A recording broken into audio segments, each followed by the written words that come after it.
বিশ্বের সকল মুসলিম ভাই ও বোনদের পবিত্র ঈদুল আজহার আগাম শুভেচ্ছা জানাই। ত্যাগের এই মহান উৎসব আপনাদের জীবনে শান্তি, সমৃদ্ধি ও ভ্রাতৃত্বের বার্তা বয়ে আনুক। পারস্পরিক শ্রদ্ধা ও সহমর্মিতার মধ্য দিয়েই আমরা একটি সুন্দর ও স্থিতিশীল বিশ্ব যেন গড়ে তুলতে পারি। ঈদ মোবারক। 5 লক্ষ টাকার বাইক কিনবেন না, 5টা গরু কিনুন। বাইক খরচ বাড়ায়, গরু আয় বাড়ায়। বাইক তেল খায়, গরু দুধ দেয়। বাইক বিক্রি করলে লস, গরু বিক্রি করলে লাভ। বাইক আপনাকে ঋণী করে, গরু আপনাকে স্বাবলম্বী করে। বুদ্ধিমান মানুষ বিনিয়োগ করে, আবেগী মানুষ খরচ করে। আর হ্যাঁ, ফালতু ভিডিও দেখার চেয়ে আমাকে নামাজ পড়লে রিজিকে বরকত হয়, নামাজ পড়লে ইজ্জত বাড়ে, নামাজ পড়লে শারীরিক সুস্থতা বাড়ে, নামাজ পড়লে মনোযোগ ভালো হয়, নামাজ পড়লে জবান পবিত্র হয়।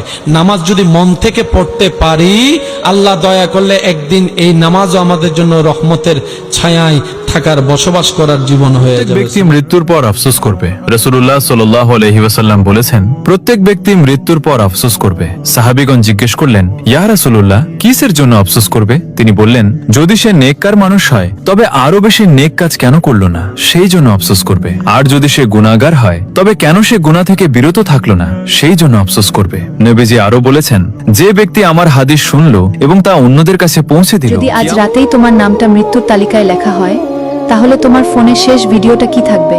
একটা গান নাকি একটা কুরআনের আয়াত? কবরের দরজা খুলে গেলে কিছুই সঙ্গে যাবে না। মৃত্যুর জন্য বয়স লাগে না। আপনারা এই মসজিদটা ভাইরাল করে দেন, যাতে আপনাদের ওসিলায় এখানে আমরা নামাজ আদায় করতে পারি। আমাদের এই এলাকার মানুষের কোথাও নামাজ পড়ার জায়গা নাই। এখানে আমরা গোলপাতা ছাউনির ঘরের ভিতরে আমরা নামাজ আদায় করি।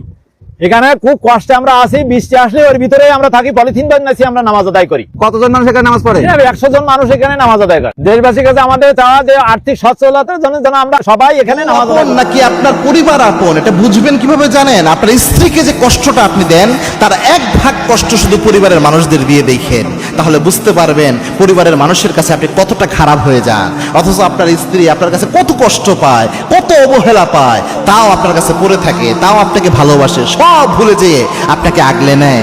এরপরে আপনি যখন শেষ সময় কোনো উপায় আপনার থাকবে না, আপনার ছেলেরা যখন তার সংসার নিয়ে ব্যস্ত, মেয়েরা যখন তার ফ্যামিলি নিয়ে ব্যস্ত, এরকম মুহূর্তেও আপনার একমাত্র সঙ্গী হবে আপনার স্ত্রী। আপনার সবগুলো কাজ করে দিবে।